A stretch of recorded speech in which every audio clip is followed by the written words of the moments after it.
Hello friends, मैं सूर्यकांत महांती आप लोग सभी को फिर से स्वागत करता हूं मेरा यूट्यूब चैनल सेफ्टी नॉलेज में।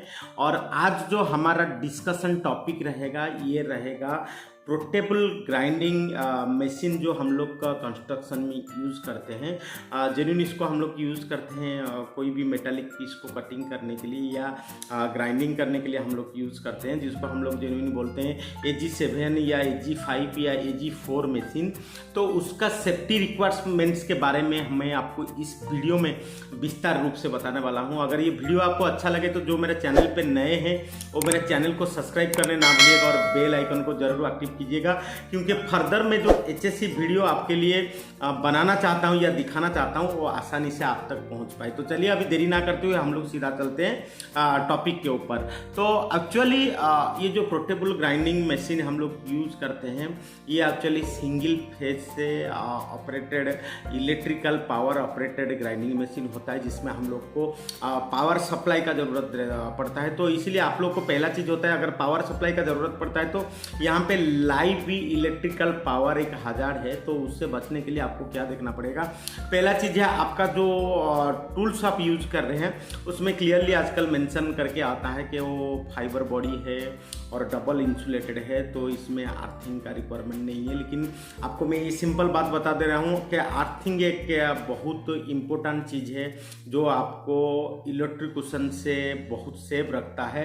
तो इसीलिए अर्थिंग का मैंडेटरी आपको चेक करना है और अर्थिंग देने का प्रोविज़न जो है उसमें आपका अवेलेबल है, उसमें आपको कनेक्ट कर सकते हैं। लेकिन मैन्युफैक्चर जो ग्राइंडिंग मशीन में जो केबल दे के भेजता है वो 2 कोर का केबल होता है, उसको आपको एक बार चेक कर लेना चाहिए और अर्थिंग का जो कनेक्शन है उसको सही हिसाब से अपडेट करके आपको आगे लेके जाने का है।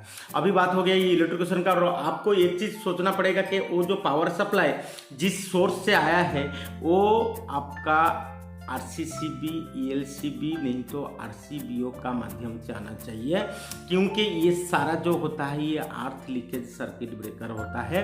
अगर किसी को इलेक्ट्रिक्यूशन होता है तो उससे 100% उसको सेव कर लेगा। तो ये सारा जो चीज़ है इलेक्ट्रिकल सेफ्टी रिक्वायरमेंट आपको 100% ध्यान देना पड़ेगा। और दूसरा चीज़ हो गया है इसके लिए जो पीपीस का ज़रूरत है, मतलब आपको जो सेफ रख सकता है वो जो पीपी होता है वो पीपी हो गया आपका लेदर हैंड ग्लोव्स आपको पहनना है, आपको गॉगल्स पहनना है, गॉगल्स के साथ साथ आपको एप्रॉन पहनना है और आपको जो है फेस शील्ड भी पहनना है।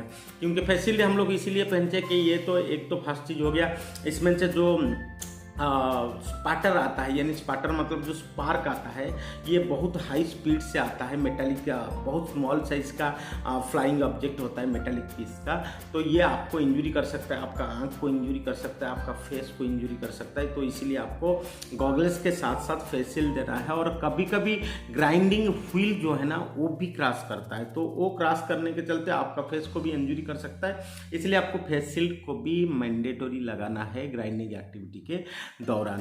तो ये सारा चीज़ जो हो गया, आपको लेदर हैंड ग्लोव्स का भी ज़रूरत है, क्योंकि उसमें से हॉट मेटल पीस निकलता है जो आपका हाथ को जला सकता है, आपको फिजिकली बर्न भी कर सकता है। तो इसीलिए आपको लेदर हैंड ग्लोव्स का भी यूज़ करना है। और उसके साथ हम लोग बात करते हैं ये जो एक्टिविटी है इसको एक्चुअली कंसिडर किया जाता है हॉट वर्क में।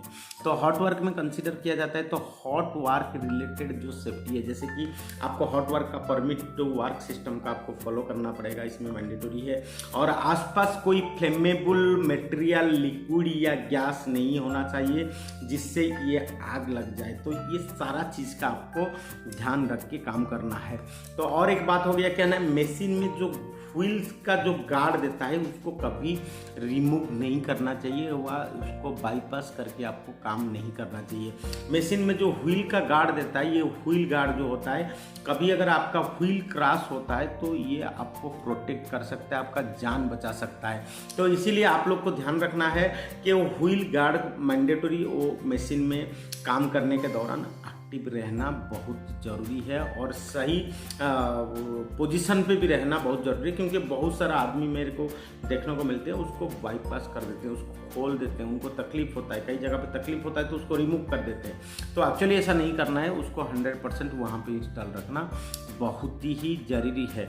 और एक चीज़ है, आपको मैं एक बात बता दूं, कभी अगर आपका ग्राइंडिंग मशीन में आपको कुछ काम नहीं करना है या आपको आइडल कंडीशन में रखना है तो हमेशा इस चीज़ का ध्यान रखना है, उसका जो पावर सप्लाई को आपको ऑफ करके, यानी आपका जो सोर्स है वहाँ से आपको अगर प्लग टॉप लगाए हैं तो प्लग टॉप को हमेशा निकाल के रखना है, कभी पावर के साथ उसको कनेक्ट करके नहीं रखना है।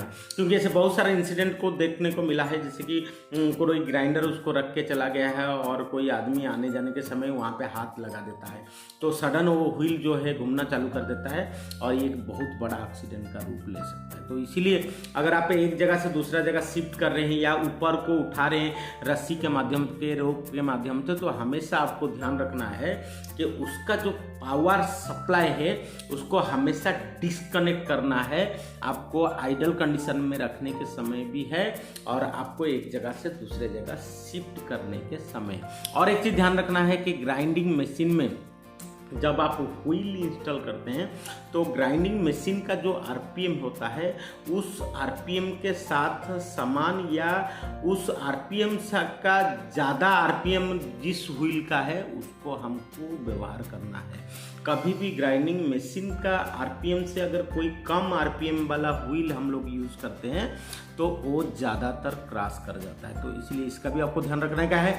और ग्राइंडिंग व्हील को जब आप लोग फिक्स कर रहे हैं ग्राइंडिंग मशीन में तो उसका ओरिएंटेशन ज़रूर देखने का है, सही ओरिएंटेशन में उसको आपको फिक्स करने का है और बराबर फिक्स करने का है। और उसके लिए जो टूल्स चाहिए वो टूल्स को यूज़ करके उसको बराबर टाइट करके आपको फिक्स करने का है। और ग्राइंडिंग व्हील को यूज़ करने के समय आपको 100% वो व्हील का कंडीशन चेक करना है, उसका एक्सपायरी डेट चेक करना है और उसमें कोई क्रैक नहीं है या वो पानी में कई दिन से पड़ा हुआ तो नहीं था, तो ये सारा चीज़ को आपको फिजिकली इंस्पेक्शन करना है। तो फिजिकल इंस्पेक्शन करने के बाद जाकर उसको आपको ग्राइंडिंग मशीन में इंस्टॉल करना है। तो ये जो सारा चीज़ मैं आपको बताया, ये एक ग्राइंडिंग पोर्टेबल ग्राइंडिंग मशीन से जब आप ग्राइंडिंग या कटिंग एक्टिविटी करते हैं तो ये सारा जो सेफ्टी प्रिवेंशन मेजर्स है इसको आप लोग को देखते हुए काम करना है, तभी जाकर आपका साइट जो है सुरक्षित रह पाएगा और आप खुद सुरक्षित रह पाएंगे। तो इसी के साथ इस वीडियो को मैं यहीं पे समाप्त करता हूं। और अगर आपको ये वीडियो अच्छा लगा होगा तो मेरा कमेंट बॉक्स में कमेंट करना ना भूलिएगा और ऐसे ही आप लोग को मेरा वीडियो को देखते रहिए, आपको बहुत सारा सुरक्षा के संबंधित ज्ञान ऐसे ही आपको मिलते रहेगा। चलिए इसी के साथ इस वीडियो को हम यहीं पे ख़त्म करते हैं। नमस्कार।